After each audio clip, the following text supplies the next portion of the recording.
Bismillahirrahmanirrahim. Assalamualaikum warahmatullahi wabarakatuh. Alhamdulillahi rabbil alamin. Wal akibatu lil muttaqin fala udwana illa 'alal zalimin. Amma ba'du. Faqad qala Allah ta'ala fi kitabihil karim. A'udzu billahi minasy syaithanir rajim. Bismillahirrahmanirrahim. Wa'tasimu bihablillahi jami'an wa la tafarraqu. Sadaqallahul azim wa ballagar rasulun nabiyil karim wa nahnu ala dhalika minasy syahidin wasyakirin walhamdulillahi rabbil alamin. Sahabat MIJ yang sama-sama dirahmati dan dimuliakan oleh Allah Subhanahu wa taala.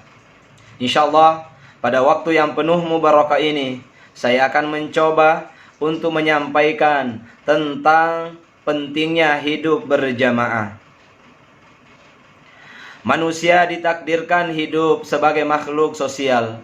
Dengan status tersebut, tentu tak ada manusia yang mampu untuk menjalani kehidupan sendiri. Sendiri itu kaku, sendiri itu dingin, gelap, mencekam, dan berat. Baik dalam pengertian fisik maupun kejiwaan. Kita mengulang sejenak beberapa kisah dari masa lalu untuk menyegarkan kembali ingatan kita bahwa apabila kita perhatikan sejak Nabi Adam alaihissalam hingga Rasulullah sallallahu alaihi wasallam, maka tak satu pun kita temui dari mereka yang hidup sendiri, yang hidup menyendiri. Mereka selalu berjamaah, mereka senantiasa berjamaah, baik saat berdakwah, terlebih lagi dalam jihad sekalipun. Mereka selalu bersama orang lain, keluarga, dan sahabat dekatnya. Ketika Nabi Adam alaihissalam diturunkan ke muka bumi ini, ia ditemani istrinya yakni Hawa. Begitu juga dengan Nabi Ibrahim, hidup ditemani dua putranya yakni Ismail dan Ishak. Nabi Musa alaihissalam ketika diutus menjadi nabi, ia juga bersama saudaranya yakni Harun. Nabi Isa alaihissalam selalu didampingi pengikut setianya. Begitu pula dengan Rasulullah sallallahu alaihi wasallam ketika keluar kesendiriannya yakni uzlah di Gua Hira. Ia segera mendatangi istri tercintanya yakni Khadijatul Kubra.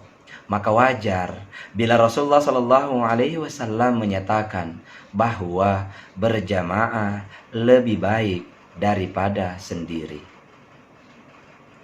Rasulullah sallallahu alaihi wasallam bersabda yang artinya berdua lebih baik daripada sendiri, bertiga lebih baik daripada berdua, berempat lebih baik daripada bertiga.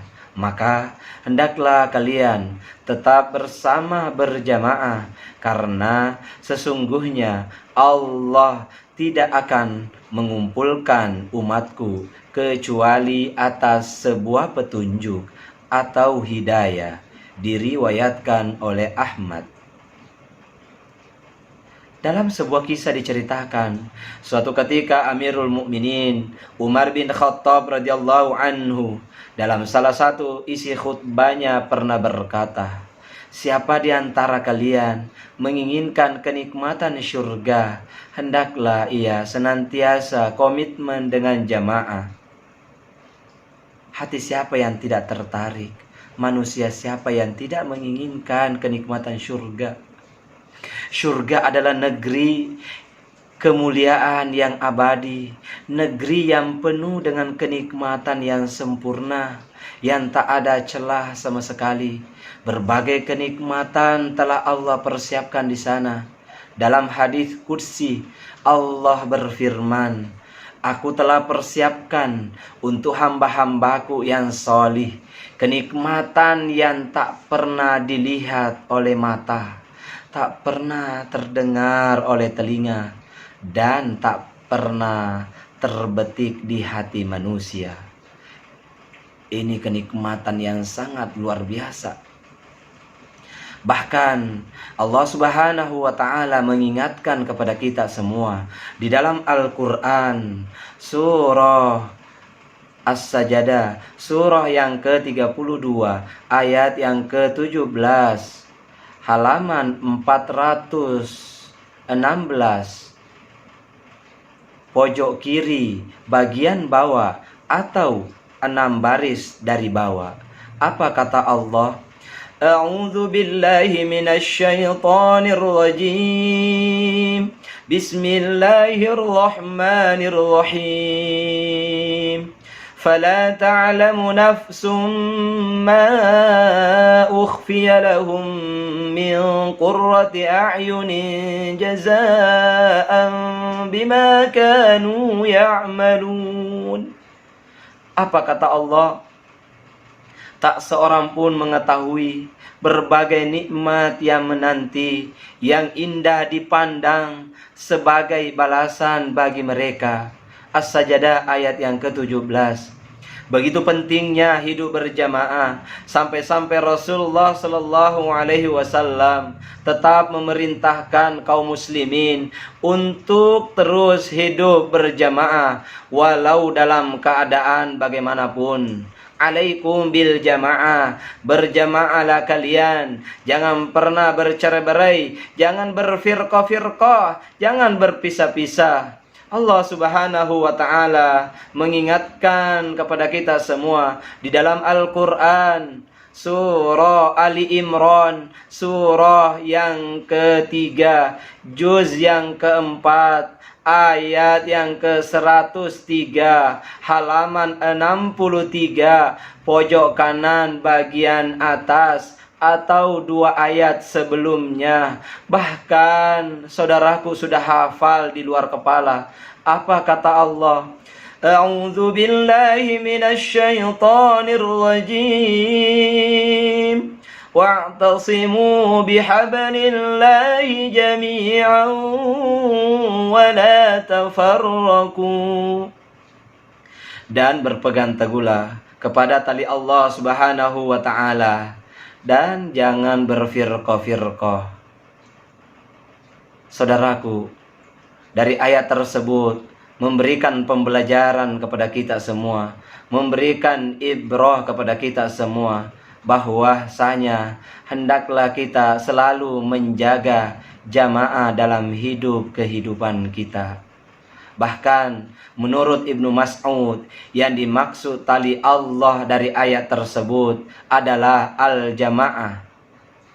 Tali Allah yang dimaksud adalah al-jamaah. Sementara Al-Qurtubi menyatakan, sesungguhnya Allah memerintahkan supaya bersatu padu dan melarang berpecah belah, karena perpecahan itu adalah kerusakan dan persatuan atau al-jamaah atau berjamaah itu adalah keselamatan. Tafsir Al-Qurtubi jilid yang keempat halaman 159. Sebagian ulama yang mengatakan bahwa tali Allah itu adalah dinullah. Menurut sebagian ulama yang lain, tali Allah itu adalah taat kepada Allah, ikhlas dalam bertaubat, janji Allah. Al-Imam Fakhrul Razi menyimpulkan bahwa seluruh penafsiran tersebut pada hakikatnya saling melengkapi, karena Al-Quran, janji Allah, dinullah, taat kepada Allah, al-jamaah atau berjamaah dapat menyelamatkan orang yang berpegang teguh dengannya supaya tidak terjatuh ke dalam dasar neraka jahanam. Maka hal-hal tersebut dijadikan sebagai tali Allah agar mereka berpegang teguh dengannya. Tafsir Al-Kabir jilid yang ke-8 halaman 162 sampai 163. Sudilah kiranya kita sebagai hamba Allah yang beriman, yang bertakwa, yang diberikan amanah oleh Allah Subhanahu wa taala sebagai makhluk yang terbaik. Marilah kita selalu menjaga jamaah ini. Insya Allah Ketika kita menjaga sebaik mungkin jamaah dalam kehidupan kita, Allah Subhanahu wa Ta'ala akan memberikan kepada kita semua keberkahan, baik keberkahan yang ada di langit, begitu pula dengan keberkahan yang ada di bumi ini. Begitu juga dengan ketika menjaga jamaah tersebut, Allah Subhanahu wa Ta'ala akan memberikan keridhaan kepada kita semua. Saudaraku, marilah kita selalu menjaga jamaah ini. Insya Allah hidup kita mulia, hidup kita dirahmati oleh Allah Subhanahu wa Ta'ala. Sekian dari saya. Jikalau ada kebenaran, datangnya dari Allah Subhanahu wa Ta'ala. Jikalau ada kesalahan, datangnya dari saya pribadi. Karena saya manusia biasa, tiada gading yang tak retak, tiada manusia yang sempurna. Akhirul kalam. Wabillahi taufiq wassa'adah. Wassalamualaikum warahmatullahi wabarakatuh.